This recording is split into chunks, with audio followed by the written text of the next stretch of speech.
Okay, hair fold into place, honey. Hi, everyone. I am just Shani, and today we're going to be watching scary TikTok story times. Before we go into these videos, make sure you like this video. YouTube has been tripping lately. Go ahead, right now, like it. I'm going to wait. Okay, glad that's over. Let's go in. Let's go in. Don't forget to subscribe. So I go to McDonald's a lot before work, and I literally see the same guy, like, that I pay. I see him every single time. So she pulls up to the window, she sees the worker, he grabs her card. She sees this worker every time. Keep this in mind because this is important. Nothing out of the ordinary happens. He gives her the card back, she gets her food, and she leaves. And I get back from vacation, and I see that I got a friend request from him on Facebook. And she thinks this is gonna be another normal day, except it wasn't. That same guy who was behind that window who took her card, who she sees every day, messaged her on Facebook. And he messaged me saying, yeah, I saw your Facebook profile from a friend, like mutual friends or whatever, which is a lie because it tells you if it's from like a mutual friend. Oh, what he ended up doing is getting her card, memorizing her name on her card, her full name, writing it down, or keeping it in his head, or probably took a picture of it, you'd never know. And then messaged her on Facebook and lied to her. I saw your Facebook profile from mutual friends or whatever. And now things is about to shift. Just wait. And then he said that he was blushing when he saw my profile picture. You had him blushing? So he asked her if we can hang out. And then he was like, I was wondering if we could hang out or whatever. And I was like, no. He double taked and he said, you know what, I'm sorry for making you feel uncomfortable. She ended up feeling really uncomfortable that she unadded him. And I guess he unadded her too once she done that, but then he added her again. So I unadded him like on Facebook.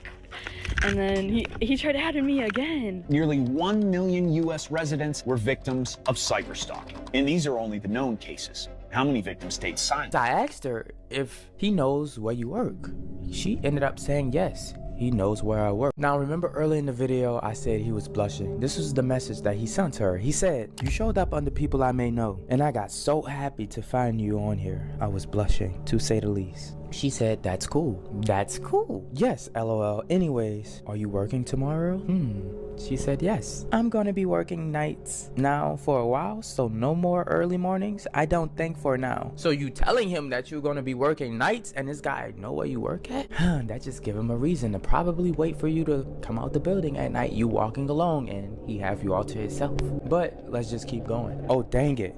LOL. That means I won't see you in the drive-thru until you get back on early mornings. Oh, he just wanted to see her again. He wanted to see her face again. Do you want nights or did they just put you on nights? I wanted nights. Oh, okay. Are you not much of a morning person? Nah, not really. Oh, okay. I can relate to that. I just work mornings, so I have to enjoy the rest of the day to enjoy. That's the good part about it. Yeah, exactly. So with you moving to nights, what's your time schedule now?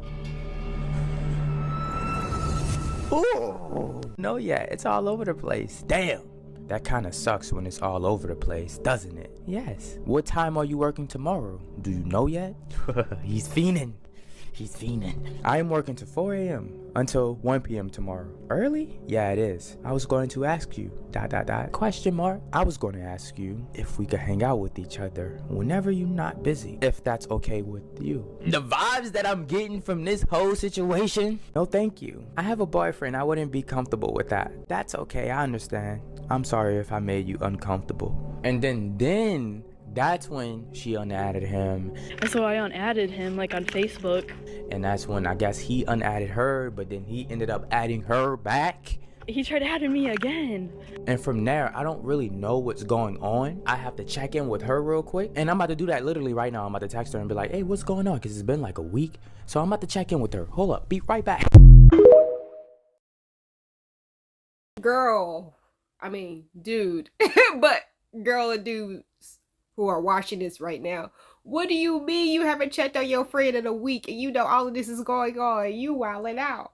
I would be checking in on my friend daily, if not hourly. Like, bitch, what you doing? You at work? Okay, let me know when you get off and you going home.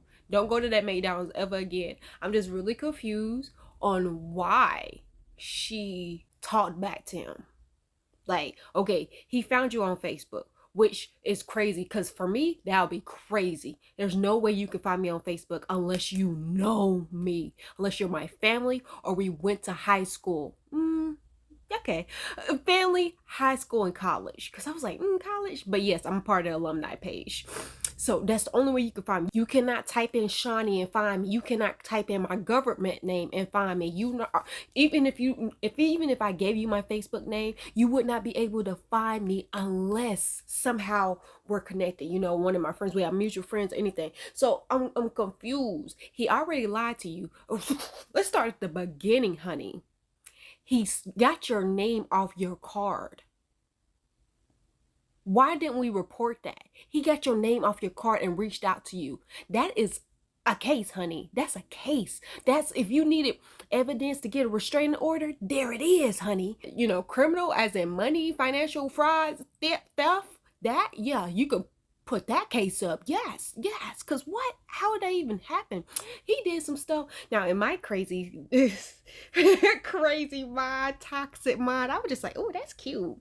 You found me from my name on my credit card and you reached out to me. Oh, look at that. Effort. You put in effort. But if you ain't cute, that's a case, honey. There's a case. It's a restraining order if you ain't cute. Cute people can do crazy stuff. So he finds you on the Facebook, lies to you about having a mutual friend and found you. Like, that's crazy. You accepted his friend request. Like, what are we doing? You can message people on Facebook. I think you can message people on Facebook without accepting a friend request, but accepts his friend request and then message him. Like, girl, what are you doing? You have a whole man too. I understand having guy friends, but no. You got a whole man. Is your man okay with this? Does your man know this? Girl, you just putting yourself in danger. He know where you work. How he know where you work? You should only know where he work. How he know where you work, girl? The conversation got too deep and personal because he knows too much about you. He knows where you work. He knows your full freaking name. With your full freaking name, he can find out where you live. Because he know where you work. If you vote, anyone can find out where you live if you vote. So, girl, by that law they passed this, was it last year? Whatever law, whenever that election was. Girl, what are you talking about?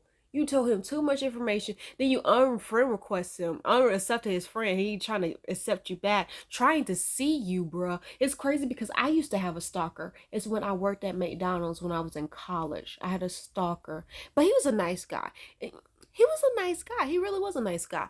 My thing is, when I worked at McDonald's, he would come every day and get the same order. He would get a Dr. Pepper and a Diet Dr. Pepper for his mom. And then sometimes his mom would want something to eat, but most of the times he came for his Diet Dr. Pepper. Knew his order. Every day he would come to my window because I worked the window, the first window where you get the money before I went to grill. Because grill was popping. Grill's where it's at. He would come every day. Hey, beautiful. This is that. It got so crazy. I was working at McDonald's and started working at Domino's. And he would literally order food just for me to deliver his food. Like, that's how it was. But it wasn't like he was stalking. He was obsessed. It was just like, it wasn't to the point of creepy. I don't know. I was young. I was just like, whatever. I really don't care. Like, I've been so used to people, especially when I got to college. When I got to college is when I grew into my mom's face and people were just so attracted to me and I got used to the attention. So I was just not thinking anything of it. When I delivered to his house, every time I would deliver to his house, he'd be like, hey, you want to come in? I got you something. And one time he got me a puppy. And of course I live on campus. I can't have a puppy. But I was just like, okay, cool. Like, it was crazy how obsessed he was, but it wasn't like to the crazy level, like I'm about to, unalive you. It was more of a, I like you. I think you're beautiful. I want to date you. And I want to spoil you. That's what the level was. So yeah, friend, that's really crazy that you just encouraged this, gave him more information. Friend, check on your friend and make sure she's still here. Scary story time from when I was in college. I went to college in a super small town in Western Pennsylvania, like right over the Ohio-Pennsylvania border. And when I mean small, like the college students being there took up the majority of the town, and the college itself was only like 2,000 people. So super tiny, but beautiful area, lots of woods, lots of trees, lots of nature, gorgeous place, just extremely small town. One night, me and some other girls were in someone's room and just like swapping scary stories. And a girl said that she had a story that her sorority big told her. She said that another girl in her sorority, an older girl, had moved into the town after graduating, just like stayed put, got married and had a kid, and she asked this girl's big to babysit for her one night at their house. So the girl gets to the house. It's like all the other houses in this town. There's so many super old houses, like from the Civil War. I mean, very, very old homes there, and this is one of those older homes. So, I mean, easily, I think she said like well over like 120-year-old house. The house was old, like cute, but kind of creepy, and was surrounded on like, I think she said 3 sides by like a lot of woods, and then the backyard backed up to the woods as well. She got there, the parents had already put the baby to bed. I think the baby was like 1 or 2 years old. And they're like, okay, like call us if you need anything, you know, watch TV, eat, drink, whatever you want. See you in a bit. So she's hanging out watching TV, and she said that as she's watching the TV, she sees a shadow go past the 2 windows. She's like, okay, I mean, that's kind of creepy, but, you know, we're by the woods. Could have been an owl, could be anything. Shadow, car driving by. A little bit later, she sees the shadow, but go in the opposite direction by the windows. She's like a little creeped out, like kind of pauses the show, like listens to hear if she hears anything outside, wondering like, you know, is she imagining this or not? And ultimately was like, don't be a baby, just keeps watching the show. And then she sees the shadow pass by the window a 3rd time. And at that point she was like, no, I'm calling somebody. Like I said, this is a super small town, so the police have nothing else to do. They turned up immediately. 2 police officers, they came in, they were talking to her in the living room, and she said, I think there's someone like prowling around the yard here. I don't know if it's like a peeping Tom looking in the windows, but like I'm here by myself with this baby, and there's somebody outside. So the police are like, you know, we looked around outside, we don't like see any footprints, like we don't see any signs of like someone trying to enter in. There's no weird cars parked on the road. You know, did you see there's a baby here? She says, yeah, the baby's upstairs. And the one cop's like, okay, well, let me go just like check around upstairs, like go check on the baby. So at this point, the girl's like feeling kind of stupid because she's like, there's nothing outside. Like, is this house haunted? Like, what the hell's going on? Then as she's standing there talking to the one cop and the other cop is upstairs, they suddenly hear like a commotion, like yelling, banging, shouting, you know, stuff crashing around upstairs. The other police officer starts yelling for help. He runs up there too. And it turns out there was a man hiding in the baby's nursery. A man. So the shadows that she was seeing passing by the window weren't from outside the window.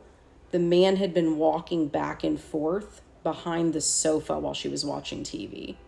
That story gave me chills back when I first heard it originally, and it still freaks me out now. I'll always say that things that are humans scare me a lot more than things that are paranormal. So yeah, I'm gonna go watch The Office now. Have a good night.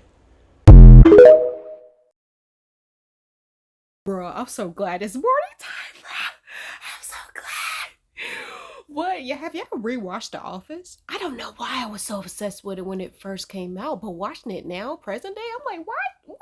This is not good. I don't know. Maybe it's just season 1. But no, he was in the house with you and you didn't notice? What? You're telling me that you didn't feel his presence behind you? You didn't feel his presence? He walked by you 3 times.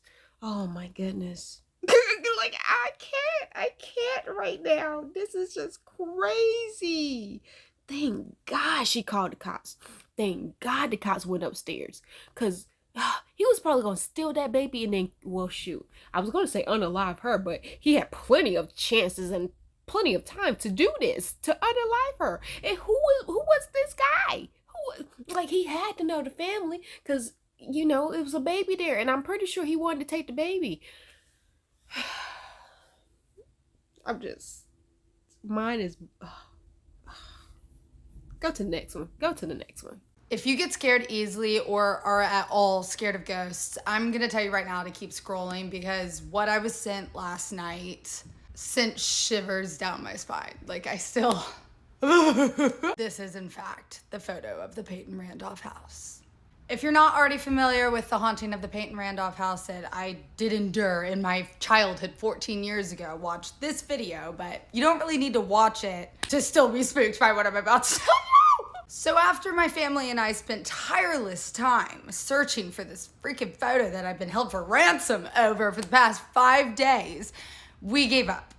I received this voicemail from my mother. Hey, Nicole, listen, I don't think your sister and I are going to have time to go through all those photos. So we're going to go over to the Peyton Randolph house in town tonight and try to hopefully get some new ones. Hopefully the ghost will show up. Call me back. Love you. Bye. It's a ghost story, right? And the pictures just start rolling through. So at first glance, you're probably about to feel the same exact way I did last night when I looked at them. So I'm going to show them to you right now. It's a house on a street, couple lights in the windows. What's it to ya? I'm a skeptic too, so that's exactly what I said to my mom. Until she reminds me that the street the Peyton Randolph house sits on is a no driving street. But I'm like, okay, well, the other streets. And then she reminds me the only other streets run either adjacent or are also no driving. However, the adjacent streets are still no driving. I'm like, what about flash? They're like, no flash, Nicole. Like, you can tell the night mode with the stars and everything. And I'm like, all right, well, this isn't a story. So I'm just gonna have to tell these people the picture's gone forever. You believe me or you don't. So my mom calls me up. She goes, Nicole, have you looked at these pictures? And starts sending me these articles. Okay,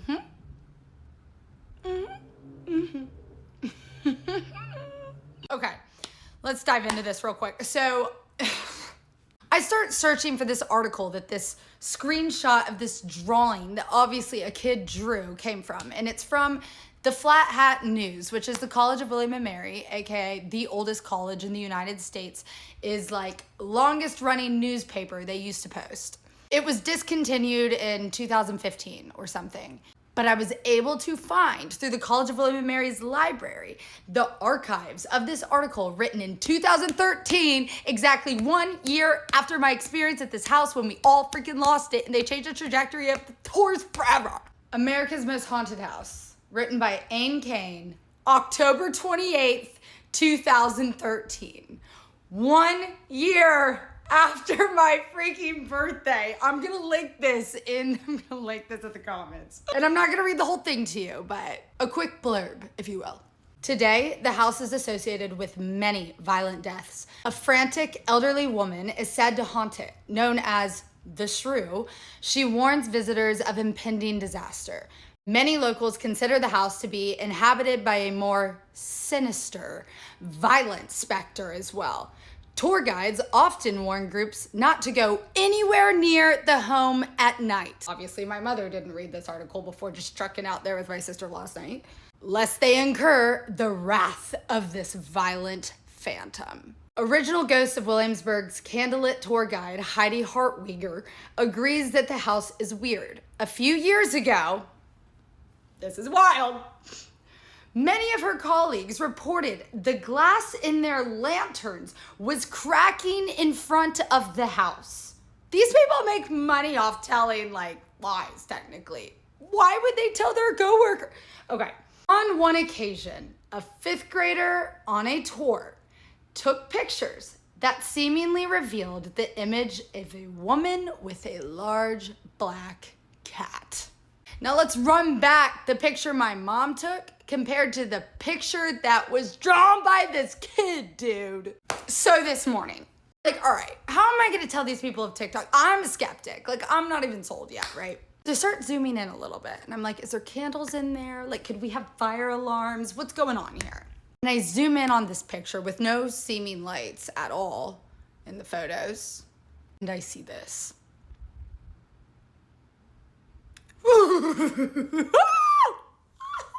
I'm not a ghost girl. I love spooky season, but if you're here for ghost adventures, like, this is not gonna continue.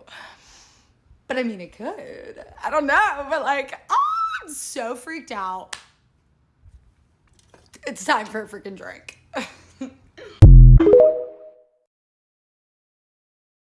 I love her hair color. You see that? That platinum gray color was the color I was going to do my hair. However, I had got the hair, but it wasn't like this. It wasn't like thick like this. It wasn't like I could push my hair through. I know you could probably tell. This is my hair. You can see my hair. I push my hair through these. I was lazy doing this. It took me a few hours to do this. It was right before my trip, so I wasn't being so serious about it. I was like, as long as you can, this part look good. But it wasn't thick enough for me to push my hair, crochet my hair through the hair. So I was just like, dang, I would have loved a good old platinum color. Like, it looks so good on her. Like a platinum pink would be good. Look, I'm about to cut my hair. It's gonna be, you know, the natural, the typical gay hairstyle where it's shaved in the back on the edges, and then I'm gonna have that poof of hair. My hair pulled up in a poof. That's probably what I'm about to do to my hair, and I'm gonna probably most likely dye it. I saw this on Pinterest. I freaking love Pinterest. I'm always on there. You can find me on Pinterest. Like, you can literally type in my name, find me on Pinterest. But it's like a platinum. It's platinum on top, but underneath is like a rainbow color. Oh, absolutely. Oh, I can't wait to do it. I don't know when I'm gonna do it. I'm really nervous because I've never dyed my hair. Everybody else in my family dyed their hair all the time. But yeah, I'm excited about that. Back to the story. When I first saw the picture, I was just like, who that in the window? I don't want to know. I just kidding. I don't want to know who that is. We don't gotta get acquainted. Like, no, that's cool. Cause like on the drawn out picture that the kid did, it was like window and then somebody in the window. Like, it was like door, window, and then somebody in the window. But in her picture, it was like door, somebody's in that window right beside the door. Like, y'all see the face? Did y'all see the face of the thing that was in the window? It was like it had a candle, just like it was so freaking creepy. I think we've seen her video before. I think it's been in one of my lineups. Just in case you don't remember, here it is. This is my story of the most haunted house in America and how it single-handedly ruined my birthday party and my social life. Brought to you from the same twisted studio that produced My Life with Lavinia Murdoch and me, this is the Peyton Randolph house. This has been called the most haunted house in America. Welcome. Yo, here's your disclaimer, because this one right here might be a little unsettling for some of y'all. My birthday is October 25th. It was supposed to be October 31st, but they induced me early. So for whatever reason, it induced in me this weird obsession with spooky birthday parties. But this particular birthday party is what caused Colonial Williamsburg to change the trajectory of all of their ghost tours moving forward. So if you do visit and go on one and it's not that spooky, this is why.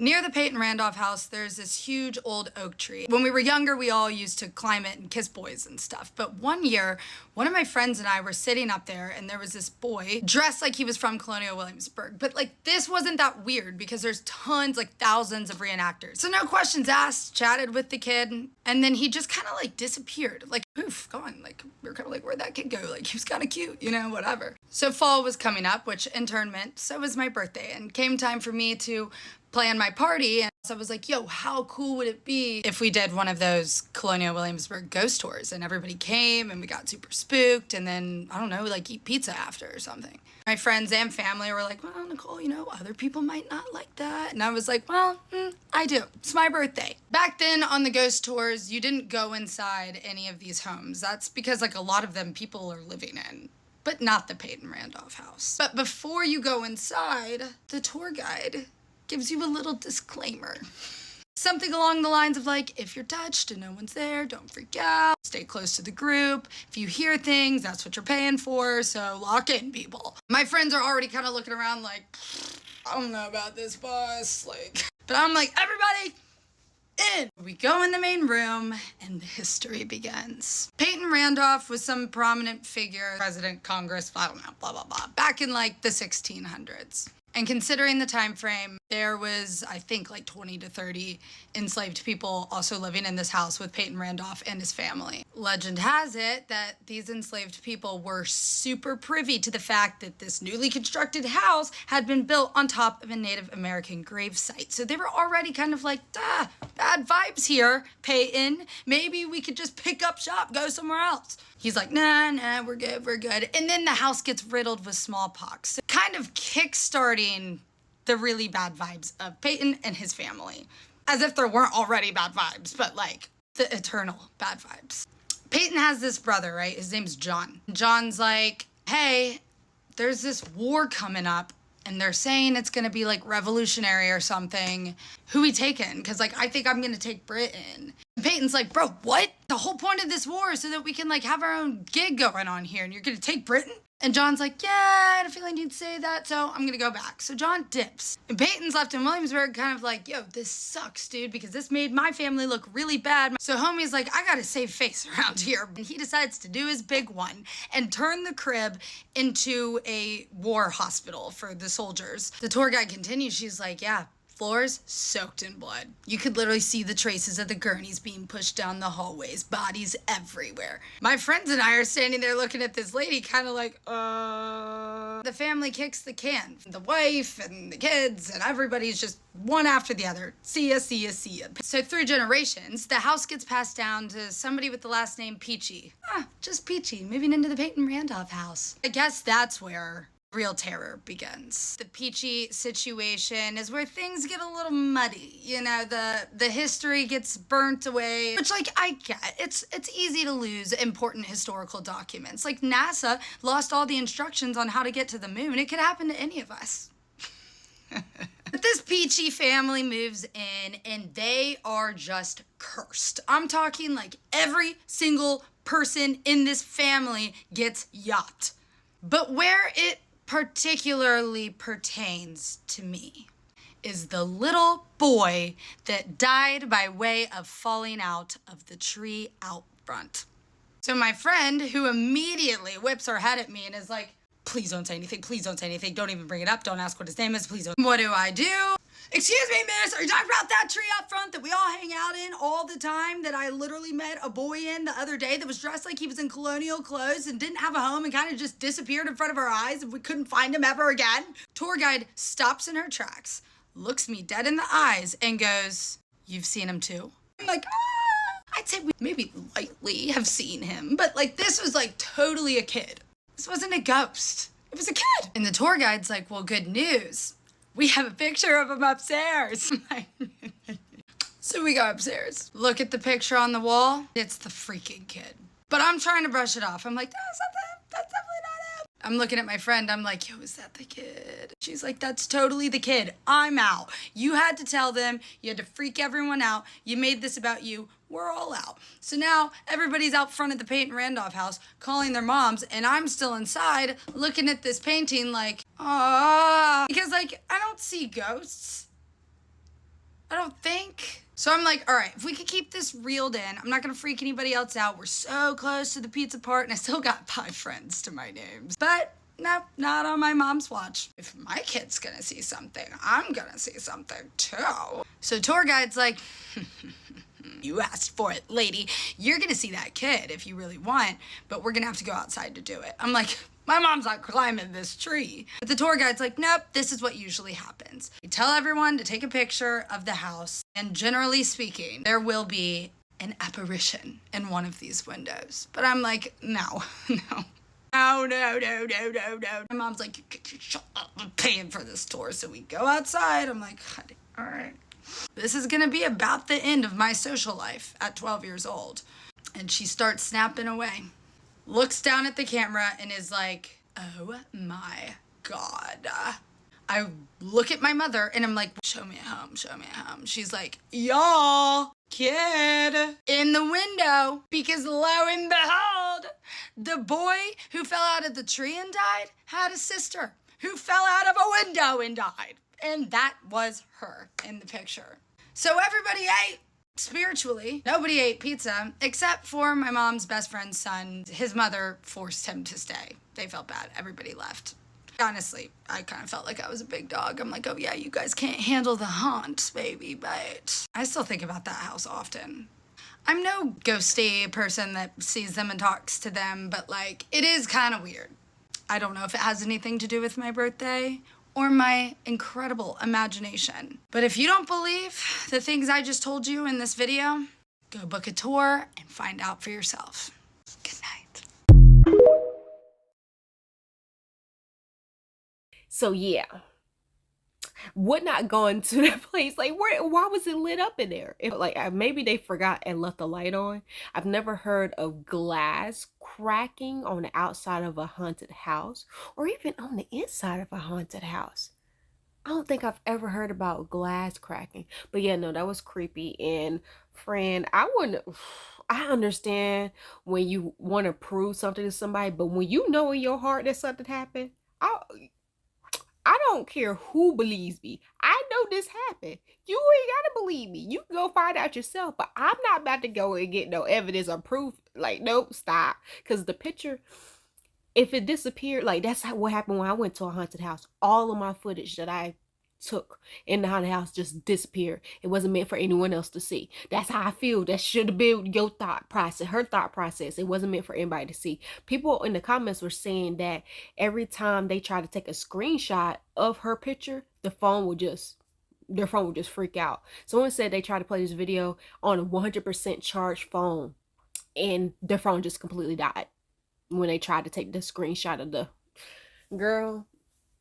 That says a lot. That's enough said. I'm done. I'm done. Literally, I'm done with this video. Like this video. Thank you so much for watching. Follow all the creators. Don't forget to join the membership and subscribe.